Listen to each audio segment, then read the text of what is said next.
பாரதி ராஜாவை பத்தி தாறுமாறான செய்தி. அவருக்கு நினைவு போச்சு. காசு கஷ்டத்துல இருக்கார். தனுஷ் உதவி செஞ்சார். 15 லட்சம் கொடுத்தார். மேற்கொண்டுக்கு சிரமத்துல இருக்கும்போது எல்லாருக்கிட்டையும் கேட்டார். ரஜினி கிட்டையும் கேட்டார். ஆனா அப்படி கேட்டதே போலியான நபர், ஒரு ஸ்கேம் அப்படின்னு ரஜினி கண்டுபிடிச்சிட்டாரு அப்படின்னு அந்த நீண்ட படத்தை முடிச்சு வச்சுட்டாருங்க. ரொம்ப நாளா இந்த படம் ஓடிக்கிட்டு இருந்துச்சு. ஆனா இந்த மொத்த படமும் பொய்யாமா. இதை யார் முடிச்சு வச்சா அப்படின்னா, அதாவது ஆரம்பிச்சு இந்த படத்தை முடிச்சது யாரு அப்படின்னா, அதாவது பாரதி ராஜா கஷ்டம், நினைவு, ஆற்றலை இழந்தார், இதெல்லாம் ஆரம்பிச்சு முடிச்சு வச்சது நயன்தாராவோட ரசிகர்கள்.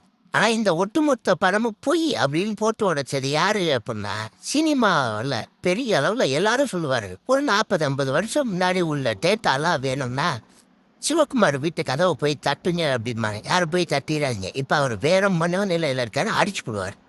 அந்த அளவுக்கு தமிழ் சினிமாவில் விவரம் தெரிஞ்ச ஒரு ஆள், எல்லா டீட்டெயிலும் அவருக்கு தெரியும். அந்த இடம் சமகாலத்தில் தனக்கு வேணும் அப்படின்னு அடம் பிடிச்சி உழைக்கக்கூடிய ஒரு நபர் யாரு அப்படின்னா சித்ரா லட்சுமணன். அவருக்கு நீ ஜால்ரா தட்டுவியான்னு கேட்கக்கூடாது. இப்படி ஒரு டாக்கு தமிழ் சினிமாவில் இருக்கு. அவர் தான் இந்த மொத்த செய்தி பொய் அப்படின்னு போட்டு உழைச்சிருக்காரு. பின்புலம் உள்ள ஆள் தான். அவர் டேட்டாவை தூக்கி போட்டார். பாக்கியராஜுக்கு பர்த்டே கொண்டாட போறார்கள். அதுக்கு போய் அங்கதான் ஆசீர்வாதம் கொடுக்குறாரு. அந்த போட்டோவே ரிலீஸ் ஆயிடுச்சு. நீங்க பார்க்கலையா அப்படின்னு கேட்டுவிட்டார். அதே மாதிரி பாரதிராஜா அவர்களோட மனைவி கூப்பிட்டு எப்படிலாம் செய்தி போடுறாங்க, நீங்க எதுவும் வாயத்தோடு பேசக்கூடாதா அப்படின்னு சொல்லியிருக்கார்கள். இது 2 விஷயத்தையும் போட்டு விட்டார். எப்படி கார்த்திகை பத்தி பாரதிகள் சொல்லும்போது மிகப்பெரிய பரபரப்பாச்சோ, அதே மாதிரி இந்த விஷயம் இப்ப சித்ரா லட்சுமணன் சொல்லும்போது பரபரப்பாயிருச்சு. அப்போ பாரதிராஜா நல்ல பலநிலையில இருக்கார், நல்ல பலநிலையில இருக்கார், நல்ல பொருளாதாரத்தோட இருக்கார், நல்ல பொருளாதாரத்தோட இருக்கார். அப்போ வந்த செய்தி தெரியல.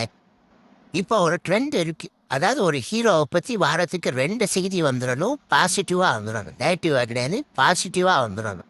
இதுக்கு சில பல பிஆர்ஓக்கள் இருக்கார்கள், அப்படிலாம் செய்தி இருக்கு. அதனால தான் என்னமோ நட்டிப்பு அழகன், பாரிவல்லலோட பேரன், இந்த மாதிரி குறிப்பிட்ட ஹீரோக்களை பற்றி வாரத்துக்கு 2 முறை 2 செய்தி வந்துடும். படத்துலேருந்து அப்டேட் வருதோ இல்லையோ, அவர்கள் பொதுவாக தமிழ் சினிமாக்குள்ளே என்ன மாதிரியான நிலைப்பாடு எடுக்கிறார்கள், ஏது அவர்கள் வீட்டுக்குள்ளே உட்காந்து எடுக்கிறதே நிலைப்பாடு தமிழ் சினிமாவை தூக்கி வைக்கக்கூடிய வழிவகுக்கும் அப்படிங்கிற மாதிரி பெரிய அளவில் செய்திகள் போட்டுக்கிட்டே இருப்பார்கள். அந்த லிஸ்ட்டில் நயன்தாராவோட ஃபேனை இணைந்துட்டார்களோ அப்படிங்கிற சந்தேகம் இப்போ வருது. ஆனால் பெரிய மனுஷனுங்க அப்படிலாம் செய்ய வாய்ப்பு இல்லை.